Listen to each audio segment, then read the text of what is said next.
आगे बढ़ेंगे। दिग्विजय सिंह के राज्यसभा जाने से इनकार ने कांग्रेस की सियासत में नई हलचल पैदा कर दी है। इस फैसले से न सिर्फ उनके समर्थक हैरान हैं, बल्कि कांग्रेस के भीतर राज्यसभा की एक सीट को लेकर सियासी जंग भी शुरू हो गई है। इस पर बीजेपी की तरफ से मीडिया प्रभारी आशीष अग्रवाल ने बयान देते हुए कहा है कि जिस कांग्रेस के मूल में ही दलित विरोध हो, वो क्या न्याय करेंगे। दिग्विजय के इनकार से कांग्रेस में राज्यसभा जंग, दलित प्रतिनिधित्व की मांग अब तेज हो गई है।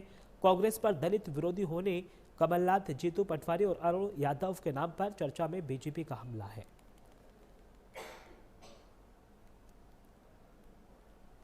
देखिए, जिस कांग्रेस के मूल में ही दलित विरोध हो, अंबेडकर विरोध हो, वो कहां से इनके साथ अन्याय करेगी। ये तो वो हैं जिन्होंने स्वयं बाबा साहब अंबेडकर के खिलाफ प्रचार किया। और इसलिए जब ये कहते हैं मंच से कि 15 महीने की सरकार में दलित एजेंडा फेल हुआ, तो मैं याद दिलाना चाहता हूं कि 15 महीने की सरकार में नहीं, 50 सालों की सरकार में आज तक कांग्रेस ने कभी इस वर्ग के साथ न्याय नहीं किया। जब जब ये सत्ता से जाते हैं तो सिर्फ वोट बैंक के लिए और अपनी सत्ता की प्राप्ति के लिए इस वर्ग की बात करते हैं। जब सत्ता में आते हैं तो सिर्फ परिवारवाद और भ्रष्टाचार ही नजर आता है। क्या है?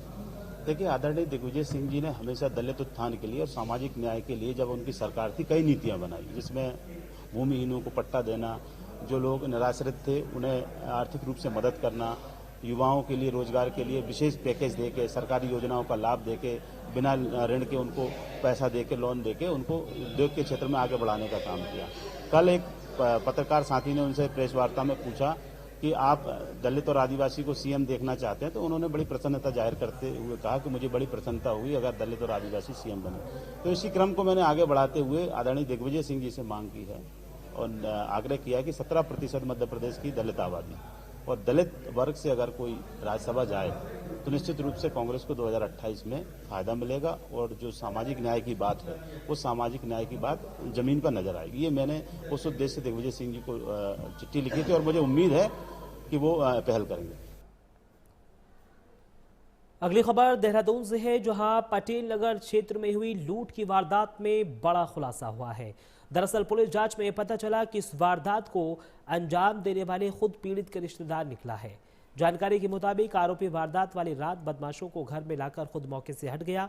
फिलहाल पुलिस ने सीसीटीवी फुटेज की मदद से 5 आरोपियों को गिरफ्तार कर लिया है।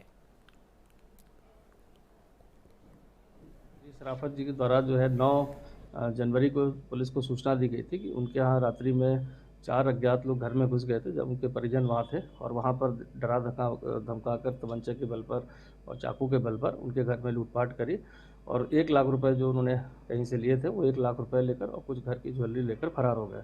चूँकि मामला काफ़ी संवेदनशील था, घटनास्थल निरीक्षण किया गया, तत्काल इसमें विभिन्न टीमें बनाई गई थी और इसमें जो है सीसीटीवी फुटेज, अन्य जो हमारे मुखबिर तंत्र होते हैं, इस तरह के लोगों को चिन्हित करने के लिए कोई गैंग सक्रिय हो जो घर में घुसकर इस तरह की वारदात को अंजाम देता हो, तो सभी साक्ष्य संकलन करते हुए इसमें 5 अभियुक्तों को ट्रेस किया गया। जो उत्तराखंड में यूनिफॉर्म सिविल कोड यानी यूसीसी लागू हुए 1 साल का वक्त पूरा होने जा रहा है।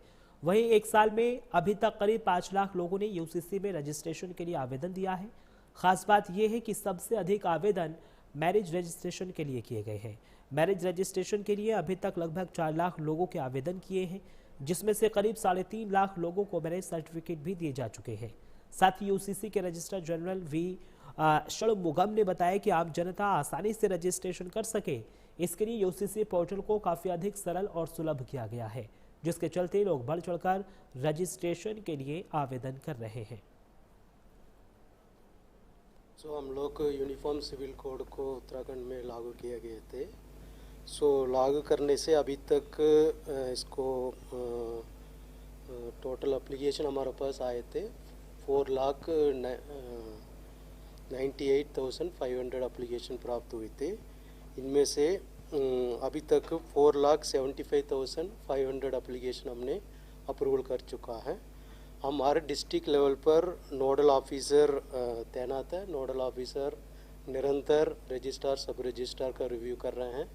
इसमें डिस्ट्रिक्ट लेवल ऑफिसर भी इसमें काफ़ी मॉनिटरिंग में लगाया हुआ है। उत्तराखंड में यूसीसी लागू हुए एक वर्ष पूरा होने वाला है। 27 जनवरी को एक वर्ष पूरा हो जाएगा, जिसको लेके सरकार 27 तारीख को एक भव्य कार्यक्रम भी कराने जा रही है। और इस दौरान इस एक वर्ष में एक बड़ी उपलब्धि यूसीसी के माध्यम से ये भी राज्य सरकार को मिली है कि इस एक वर्ष में लगभग 5 लाख के तकरीबन रजिस्ट्रेशन कराए गए हैं यूसीसी में, जो कि विगत 15 वर्षों का अगर हम आंकड़ा उठा के देखें तो उसमें मात्र 3.5 लाख के आसपास रजिस्ट्रेशन हुए हैं। ये एक बड़ी उपलब्धि है। और एक वर्ष जब पूरा होगा 27 तारीख को, उस दिन इस तरीके की उम्मीद भी की जा रही है कि जो रजिस्ट्रेशन में छूट दी गई थी उसको और अधिक बढ़ाया जाएगा, ताकि निःशुल्क जो है रजिस्ट्रेशन सभी लोग करा सके। और एक जो ध्येय था यूसीसी लागू करने का कि सभी लोग एकजुट हो और जो भी नियम कायदे सबके लिए समान हो, इसीलिए समान नागरिक संहिता इसको